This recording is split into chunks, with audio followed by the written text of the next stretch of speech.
Welcome to the debate. When it comes to optimizing human metabolism, body composition, and, well, overall health, what is the superior temporal distribution of nutrients? It is the ultimate question, really. Exactly. Today we are examining a question that has finally transitioned from gym floor conjecture to rigorous clinical investigation. The debate centers on two radically different paradigms. On one side, we have intermittent fasting, which involves compressing food intake into narrow temporal windows or alternating days of complete fasting. And on the other side, We have the traditional frequent feeding model. So eating 6 small, nutrient-dense meals a day. Right. We will be grounding this discourse entirely in recent clinical trials, metabolic ward studies, and comprehensive physiological data. We're looking at everything from satiety hormones and continuous glucose monitoring to cellular autophagy and metabolic switching. I will be arguing for the biological superiority of intermittent fasting, emphasizing the evolutionary and cellular benefits of extended periods without nutrient intake. And I will be arguing for the 6 small meals a day approach. While fasting has obviously gained immense popularity over the last decade, I will present the case that a frequent feeding model is vastly superior for maintaining glycemic stability, maximizing muscle protein synthesis, and perhaps most importantly, ensuring long-term clinical and psychological adherence in the real world. Let's begin by establishing our core physiological frameworks. Human physiology simply did not evolve in an environment of constant caloric abundance, right? We are biologically adapted to thrive on periods of scarcity. The fundamental mechanism at the heart of intermittent fasting is what we call the metabolic switch. When you abstain from caloric intake for, say, 12 to 36 hours, your body gradually exhausts its hepatic glycogen stores. Once that liver glycogen is depleted, the body is forced to shift from glucose oxidation to lipolysis, which is the mobilization and burning of stored fat. right. But let's clarify that timeline for a moment. That 12 to 36-hour window isn't a light switch, it's a dial. The body is always utilizing a mix of substrates. Absolutely. It's a gradual shift, but it is a profound one. And as that dial turns, the switch produces ketone bodies, specifically beta-hydroxybutyrate, or BHB. These ketones are not just alternative fuel sources for when glucose is low. They are incredibly powerful signaling molecules that fuel the brain highly efficiently and help preserve muscle mass during periods of negative energy balance. Furthermore, the sheer absence of nutrients triggers autophagy. For those unfamiliar, autophagy is essentially cellular recycling.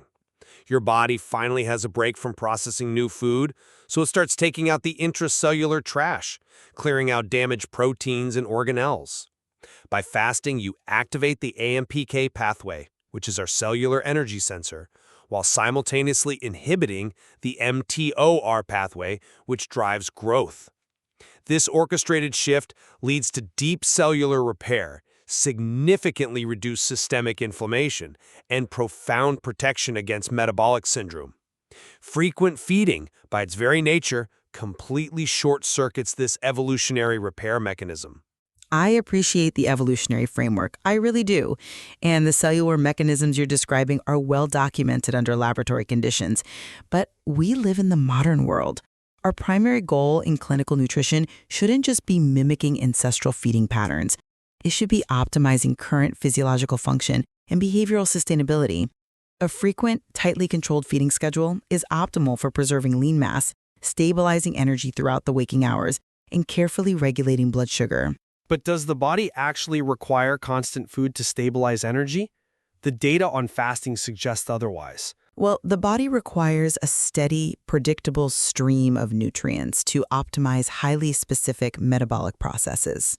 To build and maintain lean tissue, we have to respect our biological limits. Specifically, the fact that the body can only optimally absorb and utilize about 30 grams of protein per meal for the direct purpose of muscle protein synthesis. By spreading high-quality protein and essential nutrients across 6 small meals, you maximize this synthesis pathway continuously throughout the day. Beyond the cellular level, the 6-meal paradigm prevents the extreme spikes in hunger and the severe blood sugar crashes that inevitably trigger overeating, binge eating, or poor food choices later in the evening. Yeah, the classic afternoon crash. Exactly. We've all experienced that 3 o'clock afternoon crash after a heavy lunch. That is exactly the glycemic roller coaster the 6-meal approach is trying to fix. For athletes, for individuals with reactive hypoglycemia, and for the vast majority of people struggling with behavioral adherence to a diet, frequent feeding provides a stable, sustainable model of nourishment that fasting simply cannot match. I think that brings us perfectly to our first major point of contention, which is satiety, hunger cues, and hormonal fluctuations. The frequent feeding model is heavily promoted under the assumption that eating constantly keeps hunger at bay. The idea is that if you never let yourself get too hungry, you won't overeat. However, the recent data strongly contradicts this assumption. We really have to look at the 2025 FRESH study conducted by Dr. Zong and Newhauser at the Fred Hutch Cancer Center. That was the 21-day crossover trial, correct? Exactly. It was a brilliantly designed trial. 50 healthy adults followed 2 different meal plans for 21 days each. The caloric and macronutrient intake was completely identical. Only the timing changed. They took blood samples every single hour for 6 hours on the final day of testing. The results were fascinating. They showed that eating 6 small meals actually dulled the body's natural satiety signals. The primary hunger hormone, ghrelin, and the fullness hormone, PYY, fluctuated much less with the 6-meal protocol. Because these hormonal signals were blunted, participants reported feeling kind of hungry or kind of full all day long. Right, but They never experienced true satiation. And critically, these effects were even stronger for people with a higher body fat percentage or BMI. Frequent meals essentially blind the body to its own energy regulation mechanisms. You're never fully hungry, but you're never fully satisfied either. I come at it from a different way. While the FRESH study provides very interesting acute hormonal data, we have to look at long-term behavioral outcomes. Weight loss and metabolic health aren't just math problems. They are behavioral psychology problems. If your diet leaves you constantly fighting biology, biology will eventually win. For many individuals, stabilizing ghrelin and leptin through frequent meals is exactly what prevents the severe acute hunger pangs that lead to a binge. But the FRESH study showed they didn't feel satisfied. They were still dealing with hunger. Acute satisfaction over a 3-week trial is different from sustained adherence over a year. Consider the 52-week weight maintenance study that directly compared a 6-meal-a-day diet containing 30% protein to a traditional 3-meal-a-day diet with 15% protein. The goal here was to see who could actually maintain weight loss after an initial 12-week reduction phase, which is where almost all diets fail. The group eating 6 high-protein meals a day experienced significantly less hunger over the course of the entire year. Furthermore, they regained significantly less weight, only a 1% regain compared to a 6% regain in the 3-meal group. They also better maintained their abdominal and visceral fat losses. The subjective feeling of being kind of hungry in an acute 21-day trial does not outweigh the clinical reality that over a 52-week period, spreading out nutrient intake prevents the overwhelming physiological drive to overeat. It preserves the metabolic advantages gained during the initial weight loss. But I would argue those metabolic advantages in that specific study were entirely reliant on the protein composition, not the frequency. The 6-meal group had double the protein of the 3-meal group. Let's address the metabolic impact of frequency directly, specifically fat oxidation and the old myth of stoking the metabolic fire. For decades, we were told that eating 6 meals a day speeds up your metabolic I will actually concede a point to you right up front on this. We have to be intellectually honest about the history of nutrition science. The old bro science myth that eating 6 meals a day magically stokes the metabolic fire through the thermic effect of food, or TEF, has been thoroughly debunked.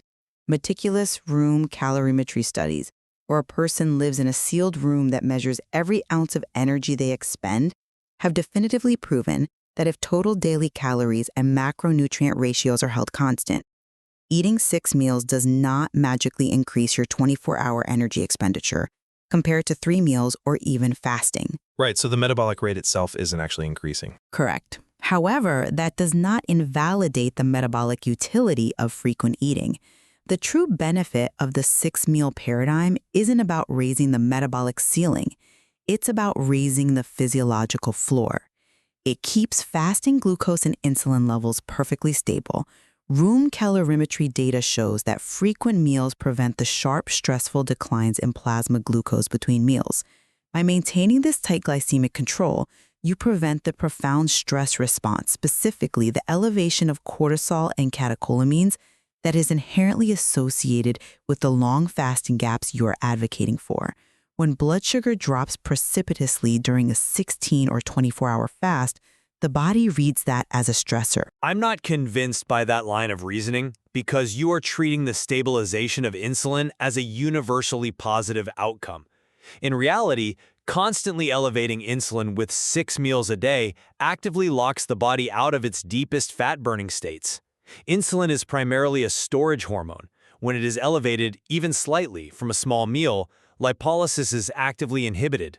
You simply cannot effectively burn stored body fat if you are continuously prompting an insulin release every 3 hours. But a small protein-dense meal doesn't spike insulin the way a massive carbohydrate-heavy meal does. It doesn't spike it as high, true, but it prevents it from ever returning to a true baseline.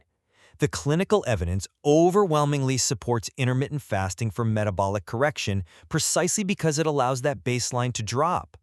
Systematic reviews show that intermittent fasting significantly decreases fasting blood glucose, fasting insulin, and circulating triglycerides. Most importantly, it drastically lowers HOMA-IR, which stands for the Homeostatic Model Assessment for Insulin Resistance. It's a primary clinical marker we use to determine how resistant your cells are to insulin. By allowing a prolonged period where nutrient-sensing pathways are completely quieted, insulin drops precipitously. It is only in this low insulin environment that the body can fully engage in lipolysis and develop true metabolic flexibility, which is the ability of your mitochondria to seamlessly transition between burning glucose and burning fatty acids. A diet of 6 meals a day forces the body to remain entirely reliant on exogenous glucose. It never has to do the hard work of switching fuel sources. I'm sorry, but I just don't buy that. Let me tell you why. You are framing the reliance on exogenous glucose as a negative, but remaining reliant on a steady stream of nutrients is exactly what preserves lean tissue. And this brings us to a massive point of contention, which is body composition and protein pacing. When you engage in intermittent fasting, especially extended fasts of 24 hours or more, you put lean mass at severe risk. Your basal metabolic rate is largely dictated by your fat-free mass. Fasting doesn't automatically equate to muscle wasting, though. It does if you are ignoring the biological limits of protein absorption. As I mentioned earlier, the body has a hard physiological cap on acute protein synthesis. Let's make this highly practical. If I eat a massive 90-gram steak at dinner after fasting all day, my body can only use about a third of that, roughly 30 grams for the specific immediate purpose of muscle protein repair. The rest is either oxidized for energy or converted to glucose. If you compress all your calories into a small fasting window or fast for entire days, you simply cannot maximize muscle protein synthesis. Spreading high-quality protein across 5 or 6 meals is scientifically proven to improve the synthesis. This is an absolute necessity for athletes trying to build tissue, but it is equally critical for the general population trying to preserve their metabolic rate during weight loss. If you lose muscle because you're fasting, you lower your baseline energy expenditure, making future weight regain almost inevitable. But that's an interesting point, though I would frame it differently. I completely agree that preserving lean mass is the holy grail of weight loss, but the concern about muscle loss during fasting is completely mitigated when we introduce the concept of protein pacing combined with intermittent fasting. In the clinical literature, this is often referred to as IFP. But how does protein pacing work if you aren't eating? Because we are not talking about starving the body of protein indefinitely.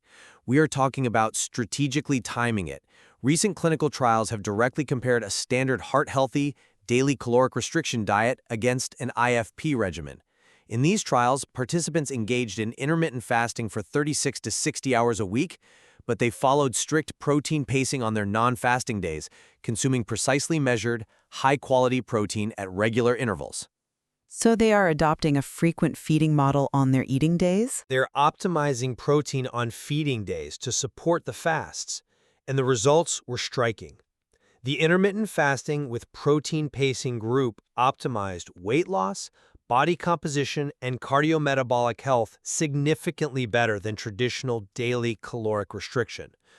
The IFP protocol heavily targeted visceral fat, that is the dangerous, metabolically active fat surrounding the organs, while successfully preserving fat-free mass. Furthermore, the ketones produced during those long fasting windows, specifically beta-hydroxybutyrate, actually exert a protein-sparing effect in the body. When you combine the evolutionary mechanism of fasting to burn visceral fat with optimized protein intake on feeding days, you get superior body composition changes without sacrificing the lean mass you're so rightly concerned about. That's a compelling argument, but have you considered how that actually plays out in a clinical setting? Superior body composition on paper, or in a highly controlled trial where meals are provided, does not necessarily translate to a superior clinical intervention in the real world. This brings us to arguably the most important metric we have: clinical safety, long-term adherence, and psychological impact. I have deep foundational concerns about the psychological risks associated with fasting protocols. I think it's fair to say any dietary intervention carries behavioral risks if applied incorrectly. Yes, but the literature shows a uniquely strong, undeniable correlation between intermittent fasting diets and eating disorder psychopathology. For many individuals, fasting acts as a direct trigger for a restrict and binge cycle. When you deny the body food for 36 hours, the biological drive to eat isn't just a polite suggestion, it becomes a psychological obsession. This overwhelming drive often leads to compensatory binging and, in severe cases, purging behaviors. Furthermore, fasting is entirely contraindicated for highly vulnerable populations.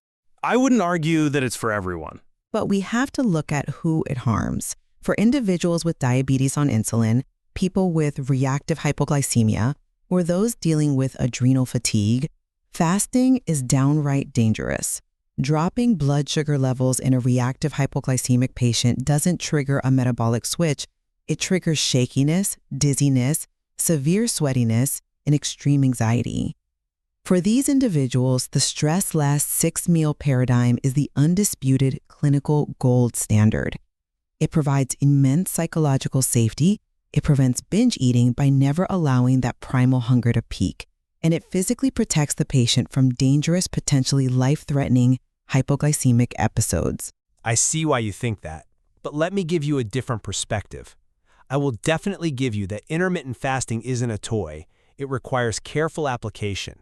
It is certainly not appropriate for pregnant women, growing children, or individuals with an active history of eating disorders, or those on exogenous insulin without close medical supervision. But to completely dismiss the modality because it doesn't fit every single pathology ignores the massive swath of the population for whom it is profoundly beneficial.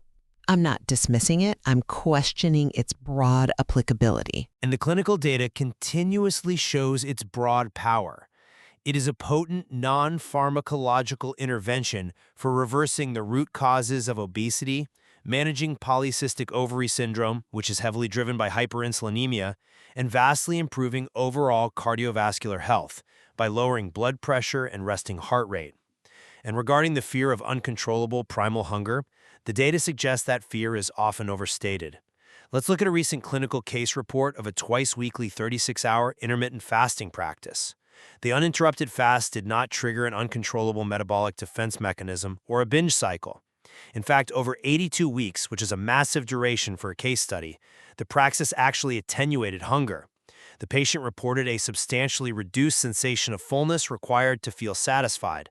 Crucially, the absence of food allowed those beta-hydroxybutyrate levels to quadruple, providing profound metabolic and neurological benefits. The human body elegantly adapts to fasting safely and effectively when given the chance to acclimate. Adaptation is one thing, but sustainability is another. While a carefully monitored case report might show adaptation over 82 weeks, population-wide dropout rates for stringent multi-day fasting protocols remain notoriously high outside of a clinical bubble. But I think we have thoroughly explored the physiological and psychological extremes of both approaches today. Agreed. To summarize the position I have presented, intermittent fasting provides a biologically robust evolutionary framework for human health. By incorporating periods of profound nutrient scarcity, we force the body to do what it was designed to do, engage in metabolic switching. This dramatically reduces systemic insulin, utilizes stubborn visceral fat stores, triggers deep cellular repair through autophagy, and builds a long-term metabolic resilience that a constant influx of nutrients simply prohibits. And to summarize the case for frequent feeding, eating 6 small protein-rich meals a day offers a stable, precise method for optimizing human physiology in a modern environment. It maximizes muscle protein synthesis through the 30-gram absorption cap, prevents the severe glycemic and hormonal fluctuations that trigger the physiological stress response, and provides a highly sustainable, psychologically safe approach to nourishment. It fundamentally prevents the binge-restrict cycles so often associated with long fasting gaps. Despite our fundamentally different approaches to nutrient timing, I believe we must acknowledge a critical point of convergence in the literature. Ultimately, total caloric intake and the fundamental nutritional quality of the food consumed, meaning high protein, abundant fiber, and a reliance on whole, unprocessed foods, are the foundational drivers of cardiometabolic health. Whether you compress those nutrients into an 8-hour window or carefully spread them across 6 structured meals, the quality and quantity of the fuel dictate your baseline of health. I completely agree. The data consistently demonstrates that if you are in a massive caloric surplus, eating highly processed, hyperpalatable foods, neither fasting nor frequent feeding will save you from metabolic dysfunction. The complexity of human biology simply cannot be overstated here. Human metabolisms are incredibly unique. We exhibit profound metabolic individuality, meaning there is no single universal approach to nutrient timing that works perfectly for every human being. Precisely. We encourage you, the listener, to deeply consider your own specific metabolic needs, your physical and athletic goals, and your psychological relationship with food when evaluating this data. There's vast complexity and much more to explore within this clinical material. We leave it to you to form your own conclusion based on the evidence discussed today. Thank you for joining us for this intellectual exchange. Until next time.